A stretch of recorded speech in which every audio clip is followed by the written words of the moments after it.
Parce que la culture est partout et que ça fait du bien, les agitateurs de rêve sillonnent l'agglomération pour vous raconter les effets positifs d'une bonne dose de culture dans sa vie. Aujourd'hui, on vous fait découvrir Anne Sylvieux.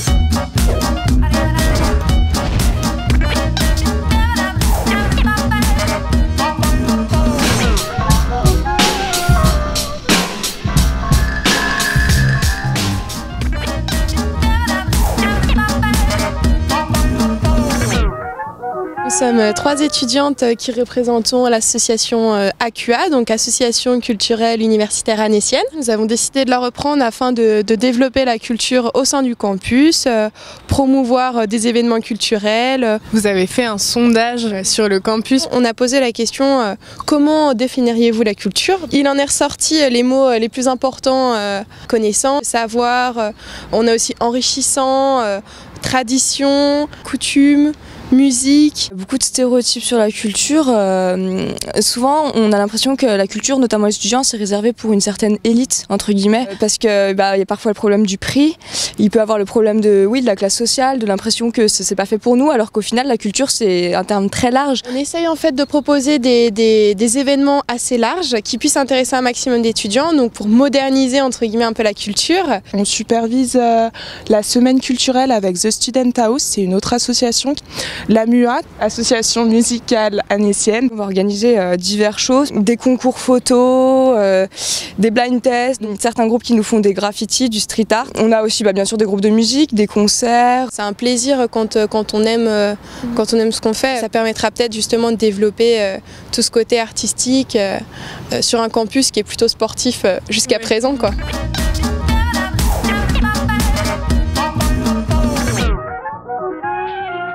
J'aurais bien aimé être danseuse. Du monocycle au boutin.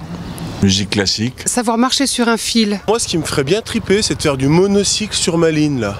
Oui, la clarinette. La mosaïque. C'est le théâtre, justement. Le cinéma. Oil painting. Moi, c'est la musique. La danse. La danse? Oui. Être chanteuse. Le piano. Culture du planète Terre. Moi, j'aurais voulu être peintre. La guitare, le piano, quel instrument musical. Princesse. Toute la musique, tous les instruments, j'adore ça. Danse classique. Le jour où je le fais, c'est grande banane, là. Tom, on en est où? On fait quoi là? Bah les pépites. Merci. Pas de quoi. Tu veux un croissant?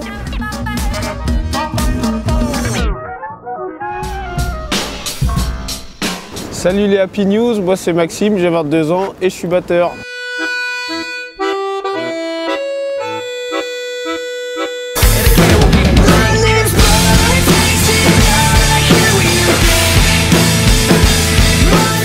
Il y a à peu près 10 ans en arrière, j'étais à la MJC Archipel Sud à Annecy. Et il y avait une salle en fait avec plein d'instruments, des amplis, tout ça et une batterie. Je suis resté là-bas 3 heures à essayer de jouer les musiques que j'avais sur mon MP3.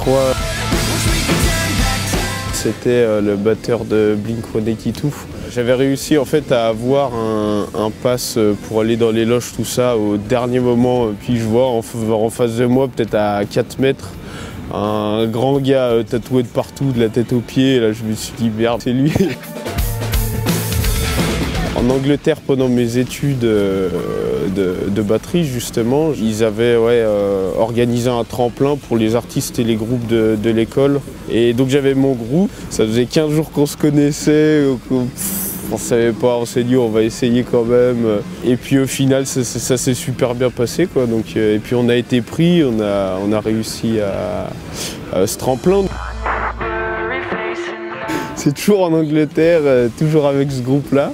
Et moi, on m'avait dit, tu pourras pas prendre ta batterie pour venir jouer, ça va être trop le bazar. Je m'installe et au moment d'attaquer le concert, la batterie était vraiment moyenne. Et du coup, les pieds de cymbales sont mis à tomber.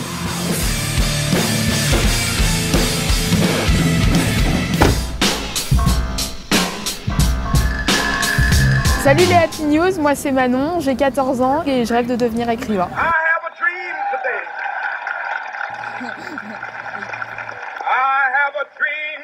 En fait, moi je rêve de devenir écrivain parce que j'adore lire et j'adore écrire et je voudrais apporter en fait à tous les gens qui lisent des livres du rêve et des aventures. C'était en 5e, j'avais une prof de français que j'aimais pas beaucoup et apparemment en fait elle disait que j'écrivais bien et j'ai commencé à écrire et j'ai jamais arrêté en fait. J'ai créé mon blog qui s'appelle Fleurs de papier et en fait dans ce blog je dis mes deux plus grandes passions qui sont la lecture et l'écriture. Je parle de livres que j'ai lus et que j'ai aimés. Je me suis dit je peux me lancer, si ça marche pas tant pis et puis peut-être qu'un jour il y aura une maison d'édition qui me demandera d'écrire quelque chose. Croyez en vos rêves, ils se réaliseront peut-être et croyez en vous, ils se réaliseront sûrement. Salut les Happy News, moi c'est Eddy, j'ai 20 ans et je suis photographe.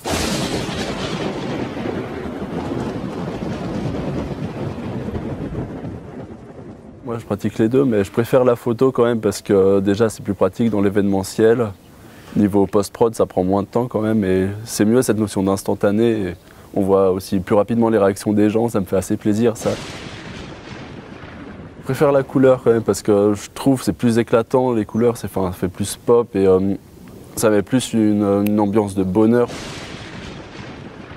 Quand je fais de l'événementiel, je préfère la nuit, quoi. C'est toujours une ambiance différente. Étant donné que je suis photographe en événementiel, donc plutôt la nuit, je fais aussi les boîtes de nuit.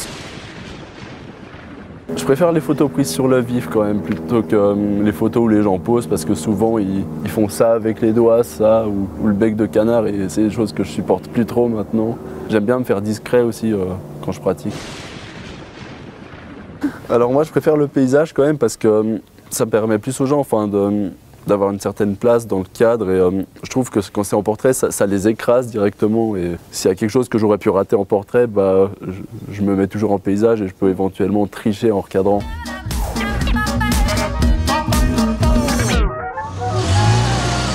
Léa, déjà, pourquoi est-ce qu'on est là? C'est le collège La Salle. Et en fait, il y a un théâtre avignonnais qui est en résidence dans ce collège et qui est en train de préparer une pièce avec les élèves. Et du coup, pour ça, ils font des ateliers masques, de la musique et du théâtre aussi. Et ça s'appelle comment? Ça s'appelle le théâtre du Chronope. Cette année, on a souhaité rendre le projet plus interactif. Comme la compagnie prépare Germinal, on s'est dit qu'ils allaient faire une sorte de chantier d'exploration avec les élèves sur Germinal. Alors les comédiens, les metteurs en scène nous apportent leur expertise au niveau du jeu, au niveau de la musique. Et nous, on espère que eux, pour leur création de Germinal, vont se nourrir de ce travail des enfants. On est en train de fabriquer 75 masques pour Germinal qui vont monter pour juin. Chaque enfant, on fait à peu près 2 à 3 masques en papier mâché. Pour réaliser ces masques, on a 4 heures en dehors du temps scolaire et les élèves viennent spontanément, ils sont volontaires. C'est Anne Sylvieux, merci d'avoir suivi nos pérégrinations. Merci d'avoir suivi nos pérégrinations. Merci d'avoir suivi nos pérégrinations. Merci. Abonne-toi. Mais Léa!